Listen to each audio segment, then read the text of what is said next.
আসসালামু আলাইকুম। আমন্ত্রণ জাগো টিভি নিউজে, সঙ্গে আছে আমি আফরিন সুমনা। শুরুতেই জানিয়ে দিচ্ছি সংবাদ শিরোনাম। ইরানের হাতে 15,000 কিলোমিটার আন্তঃমহাদেশীয় ব্যালিস্টিক ক্ষেপণাস্ত্র, ভয়ে হামলা করেনি ডোনাল্ড ট্রাম্প। সরকার বিরোধী বিক্ষোভে উত্তাল ইসরায়েল, কাঁপছে নেতানিয়াহুর মসনদ। কোন ভয়ে ইরানি হামলা চালাতে ট্রাম্পকে বাধা দিল ইসরায়েল? ইরাকের সেই বিমান ঘাঁটি ছেড়ে চলে গেছে যুক্তরাষ্ট্রের সেনারা। যুক্তরাষ্ট্রকে তোয়াক্কা না করে প্রধান তেল গ্যাস ক্ষেত্র দখলে নিল সিরীয় বাহিনী। ট্রাম্পের শুল্কের বিরুদ্ধে ইইউর কঠোর আইনি পদক্ষেপের আহ্বান।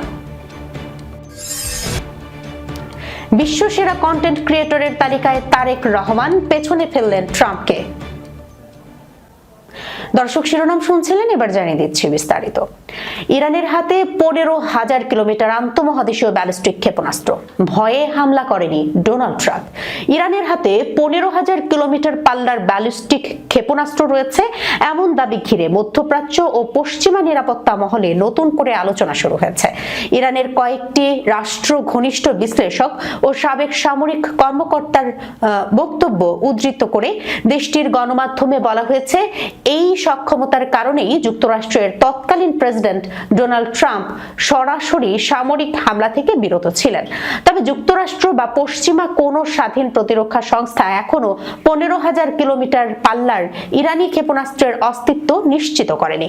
মার্কিন প্রতিরক্ষা দপ্তরের পেন্টাগন প্রকাশ্য মূল্যায়ন অনুযায়ী ইরানের ঘোষিত ক্ষেপণাস্ত্রগুলোর পাল্লা কয়েক হাজার কিলোমিটারের মধ্যে সীমাবদ্ধ বলে ধরা হয়। তবুও ইরানের ক্রমবর্ধমান ক্ষেপণাস্ত্র কর্মসূচি এবং প্রযুক্তিগত অগ্রগতি যুক্তরাষ্ট্র ও তার মিত্রদের জন্য দীর্ঘদিন ধরেই উদ্বেগের বিষয়। ইরানি কর্মকর্তারা দাবি করছেন, দেশটি প্রতিরোধমূলক সক্ষমতা গড়ে তুলেছে, যার উদ্দেশ্য কোনো আগ্রাসন ঠেকানো। রাষ্ট্রীয় টেলিভিশনে প্রচারিত বক্তব্যে বলা হয়, ইরানের সামরিক শক্তি এমন পর্যায়ে পৌঁছেছে যে সম্ভাব্য শত্রুপক্ষ হামলার আগে বহুবার ভাবতে বাধ্য হবে। ডোনাল্ড ট্রাম্পের প্রেসিডেন্সির সময়ে, বিশেষ করে 2020 সালে কাসেম সোলাইমানি হত্যাকাণ্ডের পর যুক্তরাষ্ট্র ইরান উত্তেজনা চরমে পৌঁছালেও পূর্ণমাত্রার যুদ্ধ হয়নি। সে সময় ট্রাম্প প্রশাসন প্রকাশ্যে বলেছিল, তারা নির্ধারিত ও সীমিত প্রতিক্রিয়া নীতিতে বিশ্বাসী। কিছু বিশ্লেষকদের মতে, ইরানের ক্ষেপণাস্ত্র সক্ষমতা ও আঞ্চলিক সংঘাতের ঝুঁকি ওয়াশিংটনকে বড় ধরনের সামরিক অভিযানে যেতে নিরুৎসাহিত করেছিল।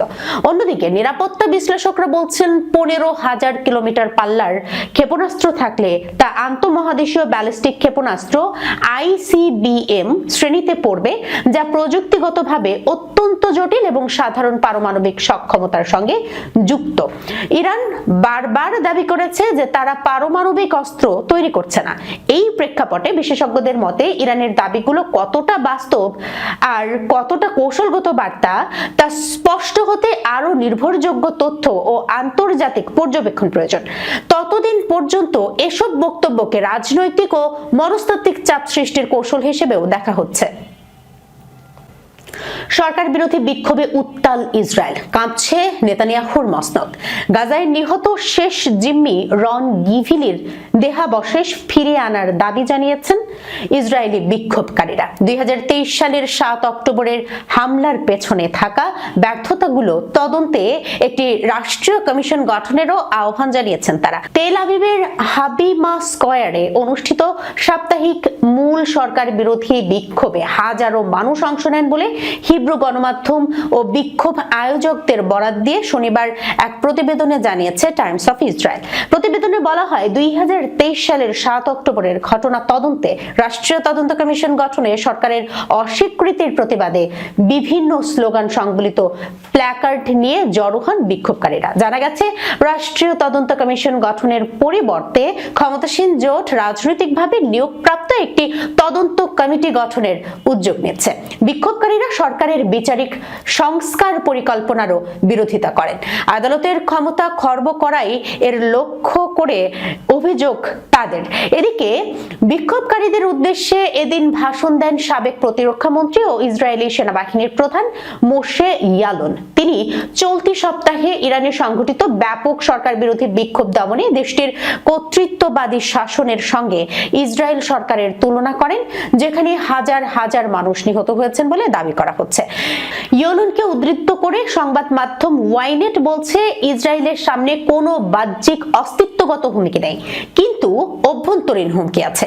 চরম ডানপন্থী জাতীয় নিরাপত্তা মন্ত্রীকে ইঙ্গিত করে তিনি আরো বলেন যে বেন গভির দেখছেন যে সেখানে কিভাবে শাসক গোষ্ঠী বিক্ষোভকারীদের মোকাবিলা করছে এবং এতে সে ঈর্ষান্বিত। এছাড়া গিভিলি পরিবারের নিজ শহর মেইতারেও একটি সমাবেশ অনুষ্ঠিত হয়। কার ভয়ে ইরানে হামলা চালাতে ট্রাম্পকে বাধা দিল ইসরায়েল? গত সপ্তাহে ইরানে মার্কিন সামরিক হামলা অত্যাসন্ন ছিল বলেই ধারণা করা হচ্ছিল। সে সময় যুক্তরাষ্ট্রের প্রেসিডেন্ট ডোনাল্ড ট্রাম্পও তেহরানের বিরুদ্ধে সম্ভাব্য সামরিক পদক্ষেপের ইঙ্গিত দিয়েছিলেন। তবে পরিস্থিতি চরমে পৌঁছানোর আগেই ইসরায়েলের প্রধানমন্ত্রী বেনিয়ামিন নেতানিয়াহু ট্রাম্পের কাছে অনুরোধ জানান যেন ইরানের ওপর কোনো হামলা না চালানো হয়। হোয়াইট হাউসের ঘনিষ্ঠ এক সূত্রের বরাত দিয়ে এই তথ্য জানিয়েছে ওয়াশিংটন পোস্ট। নাম প্রকাশে অনিচ্ছুক ওই সূত্রের বরাত দিয়ে প্রতিবেদনে বলা হয়, ইসরায়েলের প্রধানমন্ত্রী বেনিয়ামিন নেতানিয়াহু মার্কিন প্রেসিডেন্ট ডোনাল্ড ট্রাম্পকে জানান, তেহরানের পাল্টা হামলা ঠেকানোর জন্য ইসরায়েল এখনই পুরোপুরি প্রস্তুত নয়। একজন মার্কিন কর্মকর্তা ওয়াশিংটন পোস্টকে বলেন, গত সপ্তাহে ইরানে মার্কিন হামলা না চালানোর বড় কারণ ছিল মধ্যপ্রাচ্যে তাদের পর্যাপ্ত সামরিক সরঞ্জামের উপস্থিতি না থাকা। বিশেষ করে ইরানের পাল্টা হামলা ঠেকানোর মতো সক্ষমতা তখন ছিল না, কারণ ইসরায়েল মূলত ইরানের হামলা ঠেকানোর জন্য যুক্তরাষ্ট্রের উপর নির্ভরশীল। বিশেষ করে গত বছরের জুনে 12 দিনের যুদ্ধে ইসরায়েলকে লক্ষ্য করে ইরান যেসব ব্যালিস্টিক ক্ষেপণাস্ত্র ছুড়েছিল সেগুলো ঠেকাতে কাজ করেছিল যুক্তরাষ্ট্রের প্রতিরক্ষা ব্যবস্থা। প্রতিবেদনে আরো বলা হয়, গত বুধবারে ট্রাম্পের শীর্ষ উপদেষ্টারাই ধরেই নিয়েছিলেন যে যে কোনো সময় ইরানে হামলা হতে পারে, যদিও শেষ পর্যন্ত সেটি আর হয়নি। ওয়াশিংটন পোস্টের প্রতিবেদনে দাবি করা হয়, ইরানের পররাষ্ট্রমন্ত্রী আব্বাস আরাকচি ট্রাম্পের বিশেষ দূত স্টিভ উইটকফের কাছে একটি খুদে বার্তা পাঠান। ওই বার্তার মাধ্যমেও পরিস্থিতি কিছুটা ঠান্ডা হয় বলে প্রতিবেদনে দাবি করা হয়। এদিকে ইরানের সম্ভাব্য সামরিক হামলা কিভাবে এড়ানো গেছে বিষয়টি নিয়ে কথা বলেছেন ট্রাম্প নিজেও। শুক্রবার হোয়াইট হাউসের সাউথ লনে সাংবাদিকদের সঙ্গে কথা বলেন মার্কিন প্রেসিডেন্ট ডোনাল্ড ট্রাম্প। এ সময় ইরানের সামরিক হামলা কেন এড়িয়েছেন এমন প্রশ্নে বলেন যে সিদ্ধান্তটি তিনি নিজেই নিয়েছেন। ট্রাম্প বলেন, কেউ আমাকে রাজি করায়নি, আমি নিজেই সিদ্ধান্ত নিয়েছি। গতকাল 800-র বেশি ফাঁসির পরিকল্পনা ছিল, কিন্তু কাউকে ফাঁসি দেওয়া হয়নি, ফাঁসিগুলো বাতিল করা হয়েছে। বিষয়টি আমার সিদ্ধান্তে বড় প্রভাব ফেলেছে। সূত্র টাইমস অফ ইসরায়েল। ইরাকের সেই বিমান ঘাঁটি ছেড়ে চলে গেছে যুক্তরাষ্ট্রের সেনারা। ইরাকের আইন আল আসাদ বিমান ঘাঁটি ছেড়ে চলে গেছে মার্কিন সেনারা। সেখানে মার্কিনী ছাড়াও তাদের নেতৃত্বাধীন অন্যান্য দেশের সেনারাও ছিল। তারা ঘাঁটি ছাড়ার পর এটির পূর্ণ নিয়ন্ত্রণ নিয়েছে ইরাকের সেনাবাহিনী। শনিবার এই তথ্য জানিয়েছে দেশটির প্রতিরক্ষা মন্ত্রণালয়। খবর রয়টার্সের। 2020 সালে ইরাকের রাজধানী বাগদাদে ইরানের ইসলামিক বিপ্লবী গার্ডের চৌকস ইউনিট কুদস ফোর্সের প্রধান কাসেম সোলাইমানিকে হত্যা করে যুক্তরাষ্ট্র। এর বদলা নিয়ে আইন আল আসাদ ঘাঁটিতে বিপুল মিসাইল ছুড়েছিল ইরান। এতে ওই ঘাঁটি বেশ ক্ষতিগ্রস্ত হয়েছিল। ইরানের হামলার তীব্রতা এতই বেশি ছিল যে ওই সময় সেখানে থাকা মার্কিন সেনাদের অনেকের মানসিক সমস্যা দেখা দিয়েছিল। 2024 সালে ইরাক ও যুক্তরাষ্ট্রের মধ্যে সেনা প্রত্যাহার নিয়ে চুক্তি হয়। এর অংশ হিসেবেই ঘাঁটি থেকে সরে গেছে মার্কিন সেনারা। ইরাকি সেনাবাহিনীর এক কর্নেল যুক্তরাষ্ট্রের সেনাদের ঘাঁটি ছাড়ার তথ্য নিশ্চিত করেছেন। তবে অল্প কয়েকজন সেখানে অবস্থান করেছে বলেও জানিয়েছেন তিনি। তারা শুধুমাত্র কিছু লজিস্টিক কাজের জন্য এখনো এই ঘাঁটিতে আছেন। কাজ শেষ হলে তারাও চলে যাবেন। নিরাপত্তাজনিত কারণে এর বেশি তথ্য জানাননি ইরাকের সেনাবাহিনীর এই কর্মকর্তা। যুক্তরাষ্ট্র কখন সেনাদের প্রত্যাহার করা শুরু করেছিল সেটি নিশ্চিত নয়। শোনা গিয়েছিল 2025 সালের সেপ্টেম্বর মাসের মধ্যে শত শত সেনা এখান থেকে চলে যাবেন, আর 2026 সালের মধ্যে পুরো ঘাঁটি খালি করে দেবেন তারা। যুক্তরাষ্ট্রকে তোয়াক্কা না করে প্রধান তেল গ্যাস ক্ষেত্র দখলে নিল সিরীয় বাহিনী। ইরাকের সীমান্তবর্তী পূর্ব সিরিয়ার তেল সমৃদ্ধ দেইর এজোর প্রদেশে দেশটির সবচেয়ে বড় তেল ক্ষেত্র ওমর অয়েল ফিল্ড এবং কনৌক গ্যাস ক্ষেত্র দখলে নিয়েছে সিরীয় সরকারি বাহিনী। যুক্তরাষ্ট্রের আহ্বান অমান্য করে কুর্দি নেতৃত্বাধীন বাহিনীর বিরুদ্ধে লড়াইয়ে এসব প্রধান তেল গ্যাস ক্ষেত্র দখলে নিয়েছে তারা। রবিবার এই তথ্য জানিয়েছে দেশটির নিরাপত্তা সূত্র ও সংশ্লিষ্ট কর্মকর্তারা। দেশটির নিরাপত্তা সূত্রগুলো জানিয়েছে ইরাক সীমান্তবর্তী তেল সমৃদ্ধ এলাকায় সিরীয় বাহিনীর মিত্র আরব গোত্রীয় যোদ্ধারা অগ্রসর হলে সরকারি বাহিনীর নিয়ন্ত্রণে আসে এই তেল ও গ্যাস ক্ষেত্রগুলো। ইউফ্রেটিস নদীর পূর্ব তীরে অবস্থিত এসব ক্ষেত্র অন্যতম প্রধান রাজস্ব উৎস ছিল কুর্দি নেতৃত্বাধীন বাহিনীর। সরকারি কর্মকর্তারা জানিয়েছে ইউফ্রেটিসের পূর্বাঞ্চলের এই তেল ক্ষেত্রগুলো দখলের ফলে কুর্দি নেতৃত্বাধীন বাহিনীর বড় ধরনের আর্থিক ধাক্কা খেয়েছে। তাদের দাবি এসব সম্পদ মিলিশিয়া কার্যক্রমের ব্যবহার করা হচ্ছিল রাষ্ট্রের কাছ থেকে বঞ্চিত করে। যুক্তরাষ্ট্রের পক্ষ থেকে অগ্রযাত্রা বন্ধের আহ্বান জানানো হলেও উত্তর পূর্ব সিরিয়ার আরব সংখ্যাগরিষ্ঠ এলাকাগুলোতে অভিযান অব্যাহত রাখে সিরীয় সেনাবাহিনী। এসব এলাকা যুক্তরাষ্ট্র সমর্থিত সিরিয়ান ডেমোক্রেটিক ফোর্সেসের নিয়ন্ত্রণে ছিল। একটি সরকারি সূত্র জানায় কুর্দি নেতৃত্বাধীন বাহিনী পরাস্ত হয় আরব গোত্রীয় যোদ্ধাদের নেতৃত্বে চালানো অভিযানে। এর ফলে ইউফ্রেটিস নদীর পূর্ব তীরে 150 কিলোমিটারের বেশি বিস্তৃত এলাকা নিয়ন্ত্রণে নেয় সরকার ও তাদের মিত্ররা। সূত্র Al Arabiya, Al Jazeera, Reuters. ট্রাম্পের শুল্কের বিরুদ্ধে ইইউ এর কঠোর আইনি পদক্ষেপের আহ্বান। গ্রিনল্যান্ড দখল পরিকল্পনার বিরোধিতা করায় যুক্তরাষ্ট্র যদি আরোপিত শুল্ক কার্যকর করে তাহলে ইউরোপীয় ইউনিয়নকে তাদের শক্তিশালী আইনি ব্যবস্থা অ্যান্টি কোয়ারশন ইনস্ট্রুমেন্ট সক্রিয় করার আহ্বান জানাবেন ফ্রান্সের প্রেসিডেন্ট ইমানুয়েল ম্যাক্রন। রোববার তার দপ্তরের পক্ষ থেকে এই কথা জানানো হয়েছে। অ্যান্টি কোয়ারশন ইনস্ট্রুমেন্ট হলো অর্থনৈতিক চাপ বা জবরদস্তি মোকাবেলা করার জন্য ইউরোপীয় ইউনিয়নের একটি আইনি ব্যবস্থা। এর মাধ্যমে কোনো তৃতীয় দেশ যদি রাজনৈতিক বা বাণিজ্যিক চাপ প্রয়োগ করে তবে ইউ পাল্টা ব্যবস্থা নিতে পারে। এটি মূলত রাজনৈতিক হাতিয়ার ব্যবহার করে চাপ সৃষ্টিকে প্রতিহত করতে প্রণয়ন করা হয়েছে, যেমন বাণিজ্য নিষেধাজ্ঞা বা অন্যান্য পাল্টা ব্যবস্থা।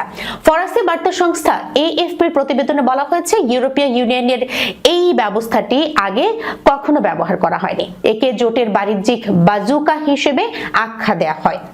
এই আইনি ব্যবস্থার মাধ্যমে পণ্য ও সেবার আমদানি সীমিত করা সম্ভব। এএফপির প্রতিবেদনে বলা হয়েছে প্রযুক্তি ও বাণিজ্য ইস্যুতে চাপ মোকাবেলার উপায় হিসেবে এর আগে এই ব্যবস্থার কথা আলোচিত হয়েছে।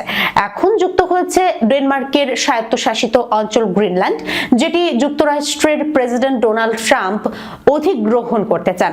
এর আগে জার্মানির প্রকৌশল শিল্পের সংগঠনও ইউরোপীয় কমিশনকে এই অ্যান্টি কোয়ারশন ইনস্ট্রুমেন্ট ব্যবহারের বিষয়টি বিবেচনার আহ্বান জানিয়েছিল। জার্মান প্রকৌশল সমিতি ভিডিএম এর সভাপতি বাতরাম কাউলাথ এক বিবৃতিতে বলেন, ইউরোপীয় ইউনিয়ন যদি এখানে নতি স্বীকার করে তাহলে তা কেবল যুক্তরাষ্ট্রের প্রেসিডেন্টকে আরো হাস্যকর দাবি তুলতে এবং নতুন করে শুল্ক আরোপের হুমকি দিতে উৎসাহিত করবে। এদিকে গ্রিনল্যান্ড দখলের বিরুদ্ধে অবস্থান নেয় যুক্তরাজ্য, জার্মানি ও ফ্রান্স সহ ইউরোপের 8টি দেশের উপর এরই মধ্যে 10% শুল্ক আরোপের ঘোষণা দিয়েছেন মার্কিন প্রেসিডেন্ট ডোনাল্ড ট্রাম্প। নতুন এই শুল্ক আগামী 1 ফেব্রুয়ারি থেকে কার্যকর হবে। অন্য 5টি দেশ হলো ডেনমার্ক, নরওয়ে, সুইডেন, নেদারল্যান্ডস ও ফিনল্যান্ড। সামাজিক যোগাযোগ মাধ্যম ফেসবুকে বিশ্বসেরা কন্টেন্ট ক্রিয়েটরদের তালিকায় স্থান করে নিয়েছেন বিএনপি চেয়ারম্যান তারেক রহমান। সামাজিক মাধ্যম বিশ্লেষণকারী আন্তর্জাতিক ওয়েবসাইট সোশ্যাল ব্লাড প্রকাশিত শীর্ষ 100 ফেসবুক কন্টেন্ট ক্রিয়েটরের তালিকায় তিনি 63তম অবস্থানে রয়েছেন। বিশেষ বিষয় হলো এই র্যাঙ্কিংয়ে তিনি মার্কিন প্রেসিডেন্ট ডোনাল্ড ট্রাম্পকেও পেছনে ফেলেছেন। ট্রাম্পের অবস্থান তারেক রহমানের চেয়ে 4 ধাপ পেছনে। বিএনপির মিডিয়া সেল থেকে রোববার এক বিবৃতিতে জানানো হয়, কন্টেন্ট পোস্টের সংখ্যা এবং জনসম্পৃক্ততার বিচারে তারেক রহমানের অবস্থান বর্তমানে ট্রাম্পের উপরে। সোশ্যাল ব্লাডের তথ্য অনুযায়ী তারেক রহমানের ভেরিফাইড ফেসবুক পেজে বর্তমানে 55,76,000-এর বেশি লাইক রয়েছে এবং এর এঙ্গেজমেন্ট বা আলোচনার মাত্রা প্রায় 16,48,000-এর উপরে। চমৎকার পারফরমেন্সের কারণে সোশ্যাল ব্লাড তার পেজটিকে A++ গ্রেড প্রদান করেছে।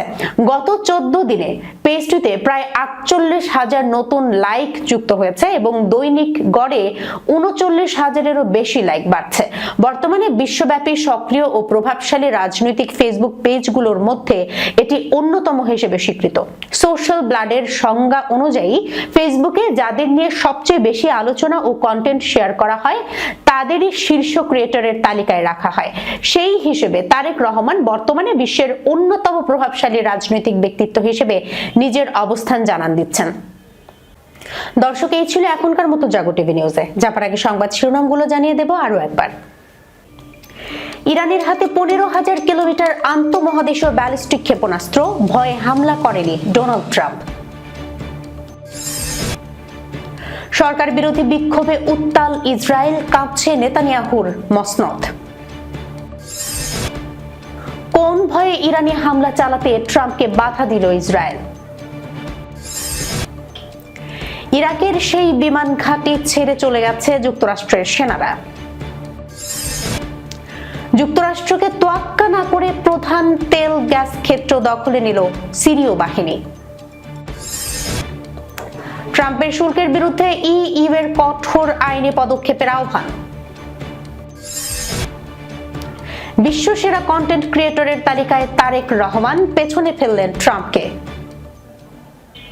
এখনকার মতো এই পর্যন্তই। এতক্ষণ পর্যন্ত যারা সঙ্গে ছিলেন সবাইকে অসংখ্য ধন্যবাদ।